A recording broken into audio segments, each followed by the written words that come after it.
মুর্শিদাবাদের ক্ষেত্রেও আমরা দেখলাম, যখনই হুমায়ুন কবির বললেন যে উনি বাবরি মসজিদ পুনর্নির্মাণ করবেন মুর্শিদাবাদে, তখনই আমরা দেখলাম যে কিছু কট্টর হিন্দুবাদীদের পক্ষ থেকে বলা হলো আমরাও তাহলে রাম মন্দির তৈরি করব। আমাদের বক্তব্য পরিষ্কার যে ধর্মাচরণের অধিকারকে সুরক্ষিত রাখে যে কোনো ধরনের ট্রাস্ট ফর্ম করে ধর্মীয় প্রতিষ্ঠান তৈরি হোক, তাতে কোনো অসুবিধা নেই।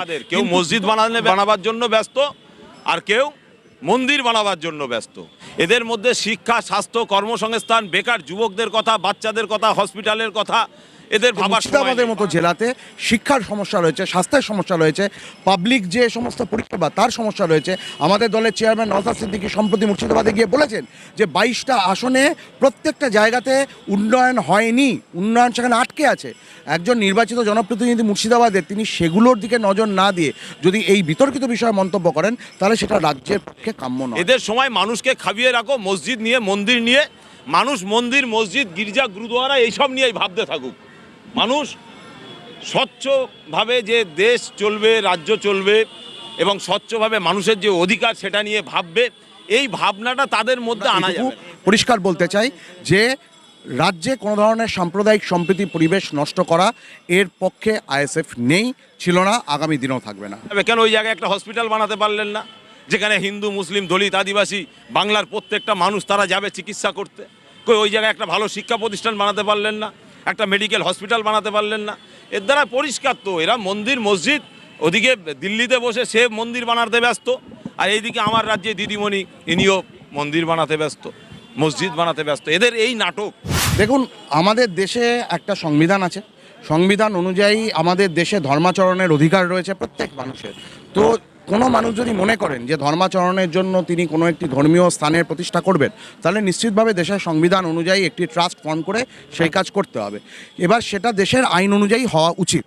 এখন আমাদের বক্তব্য খুব পরিষ্কার যে ধর্মাচরণের যে অধিকার, সেই অধিকারকে সুরক্ষিত রাখা দরকার, কিন্তু তাই নিয়ে কোনো বিতর্ক তৈরি করাটা কাম্য নয়। কারণ বর্তমান দেশের যে পরিস্থিতি, যে সাম্প্রদায়িক পরিস্থিতি আছে, এবং যেখানে আমাদের দেশের কেন্দ্রে এটি সাম্প্রদায়িক সরকার রয়েছে, যারা যেন প্রকারণে আমাদের দেশের সংখ্যালঘু মানুষদের উপর অত্যাচার করতে চায়, সেখানে কোনো ধরনের বিতর্ক তৈরি করলে তার সুযোগ কিন্তু এই সাম্প্রদায়িক শক্তি নেবেই।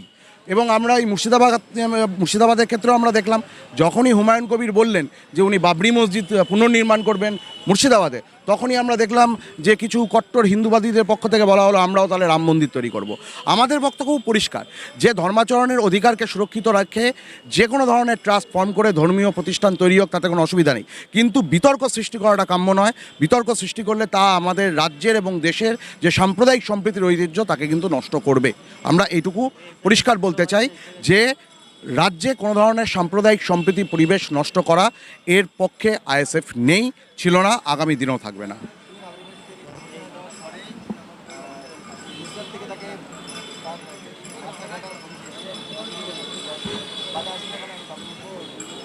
এই কথাটাই আমি এখনই বলছিলাম যে বিতর্ক আপনি যদি তৈরি করেন, তাহলে সেই বিতর্কে পাল্টা বিতর্কও তৈরি হবে। তো বিষয়টা হচ্ছে যে ধর্মাচরণের অধিকার সংবিধান স্বীকৃত অধিকার, সেই অধিকারকে সুরক্ষিত রাখার জন্য আইন মেনে যেগুলো করা সেগুলো করা হোক, কোনো অসুবিধা নেই। কিন্তু তা করতে গিয়ে যদি বিতর্কিত কিছু করা হয়, তাহলে আমরা অতীতে দেখেছি, সাম্প্রতিক অতীতে রাম মন্দির একটি বিতর্কিত বিষয়, সেটার জন্য দেশের মধ্যে সাম্প্রদায়িক পরিস্থিতি কোন জায়গায় চলে গেছিলো। তাহলে আজকে নতুন করে একটা বিতর্কিত জিনিসকে এরকমভাবে প্রকাশ করার কোনো প্রয়োজন পড়ে না। যদি সত্যি কারোর মসজিদ তৈরি করার প্রয়োজন হয়, মন্দির তৈরি করার প্রয়োজন হয়, গুরুদ্বারা তৈরি করার প্রয়োজন হয়, নির্দিষ্ট আইন মেনে ট্রাস্ট তৈরি করে সেই কাজ করা হোক। কিন্তু বিতর্কিত মন্তব্য করা থেকে আপনারা বিরত থাকুন। বিশেষত যদি কোনো জনপ্রতিনিধি কোনো বিতর্কিত মন্তব্য করেন, আমরা বলতে চাই যে মুর্শিদাবাদের মতো জেলাতে শিক্ষার সমস্যা রয়েছে, স্বাস্থ্যের সমস্যা রয়েছে, পাবলিক যে সমস্ত পরিষেবা তার সমস্যা রয়েছে। আমাদের দলের চেয়ারম্যান নওশাদ সিদ্দিকী সম্প্রতি মুর্শিদাবাদে গিয়ে বলেছেন যে 22টা আসনে প্রত্যেকটা জায়গাতে উন্নয়ন হয়নি, উন্নয়ন সেখানে আটকে আছে। একজন নির্বাচিত জনপ্রতিনিধি মুর্শিদাবাদের, তিনি সেগুলোর দিকে নজর না দিয়ে যদি এই বিতর্কিত বিষয়ে মন্তব্য করেন, তাহলে সেটা রাজ্যের পক্ষে কাম্য নয়। নির্বাণ তলাপাত্র, ইন্ডিয়ান সেকুলার ফ্রন্ট, দক্ষিণ চব্বিশ পরগনা জেলা। আগেই বলেছি এসব প্রোডাক্ট কাদের? কেউ মসজিদ বানাবার জন্য ব্যস্ত, আর কেউ মন্দির বানাবার জন্য ব্যস্ত, কেউ ফেস্টিভ্যাল করার জন্য ব্যস্ত, কেউ কার্নিভাল করার জন্য ব্যস্ত। এদের মধ্যে শিক্ষা, স্বাস্থ্য, কর্মসংস্থান, বেকার যুবকদের কথা, বাচ্চাদের কথা, হসপিটালের কথা এদের ভাবার সময় নেই। বারাসাত হসপিটালে চোখ উপড়ে নিয়ে চলে যাচ্ছে, বসিরহাট হসপিটালে বাচ্চা শিশু মারা যাচ্ছে, বিভিন্ন হসপিটালগুলোতে বিভিন্ন সরঞ্জাম চুরি হয়ে যাচ্ছে, 2 নম্বরই হচ্ছে। এসব দেখার এদের সময় নেই। এদের সময় মানুষকে খাবিয়ে রাখো মসজিদ নিয়ে, মন্দির নিয়ে। মানুষ মন্দির, মসজিদ, গির্জা, গুরুদুয়ারা এইসব নিয়েই ভাবতে থাকুক। মানুষ স্বচ্ছভাবে যে দেশ চলবে, রাজ্য চলবে এবং স্বচ্ছভাবে মানুষের যে অধিকার সেটা নিয়ে ভাববে, এই ভাবনাটা তাদের মধ্যে আনা যাবে না। এটা হচ্ছে ডানপন্থী রাজনীতির একটা পলিসি। সাধারণ মানুষ যদি চায়, পঞ্চায়েতে কিভাবে চুরি হয়েছে সেটা আপনারা দেখেছেন মিডিয়ার মাধ্যমে, বিধানসভাতেও কিভাবে চুরি হয়েছে সেটাও দেখেছেন। আজকের এসআইআর নিয়ে এত বাধা দিচ্ছিল কেন, রাস্তায় নামছিল কেন? মৃত ভোটারগুলোকে মানে বাবা মারা গেছে, কবর থেকে উঠে এসে ভোট দিয়ে যাবে, শ্মশান থেকে উঠে এসে ভোট দিয়ে যাবে, সেই জন্যই। অতএব এটা তো পরিষ্কার, মমতা ব্যানার্জির যদি অত হিম্মত থাকে স্বচ্ছভাবে এই পশ্চিমবাংলায় ভোট করুক না। অন্য অন্য রাজ্যে ভোট হয়, কেউ মরে যায় না তো, কেউ মারামারি হয় না তো, তা আমার রাজ্যে ভোট হলে 2, 4, 5, 8, 10টা জীবন চলে যায় কেন? কিসের জন্য? এর দ্বারা পরিষ্কার যে মমতা ব্যানার্জি লুটের রাজনীতি করছে, মমতা ব্যানার্জি ভয়ের রাজনীতি করছে, এবং এই মমতা ব্যানার্জি পশ্চিমবাংলার মানুষের নাটক ছাড়া দ্বিতীয় কিছু করছে না।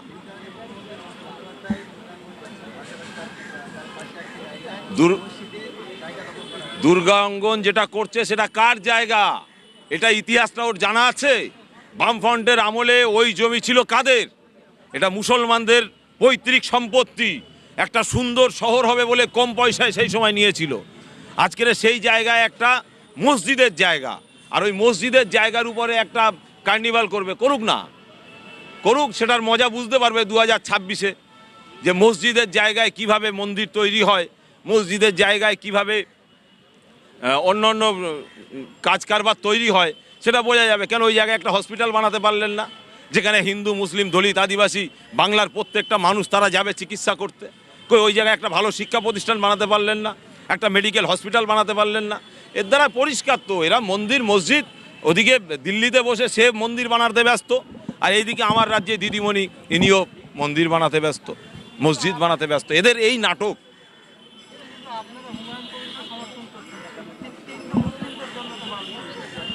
হুমায়ুন কবির যে ভাষা বলছে, তার বডি ল্যাঙ্গুয়েজ যেটা বলছে, কিন্তু তার অন্তর সেটা বলছে না। কাজের সঙ্গে কথাবার্তার কোনো মিল নেই, এটা পরিষ্কার বক্তব্য আমাদের। আজকের কিছু এক শ্রেণীর মানুষ তারা ভাইজানকে ভালোবাসে বলে বিভিন্নভাবে ভাইজান ভাইজান করে হয়তো ডাকছে, আবার একটা শ্রেণীর মানুষের গায়ে জ্বালা ধরে যাচ্ছে তো, যে ভাইজান ভাইজান ভাইজান ভাইজান করছে কেন?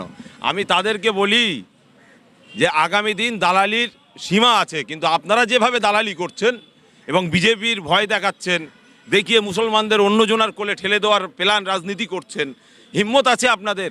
আপনি ওয়াকাফ নিয়ে কতটা আন্দোলন করেছেন, কিন্তু আমরা এদেরকে খালি দেখে যাচ্ছি। কিন্তু একটা সময় আসবে বাংলার মানুষ এদের থেকে দূরে সরে যাবে।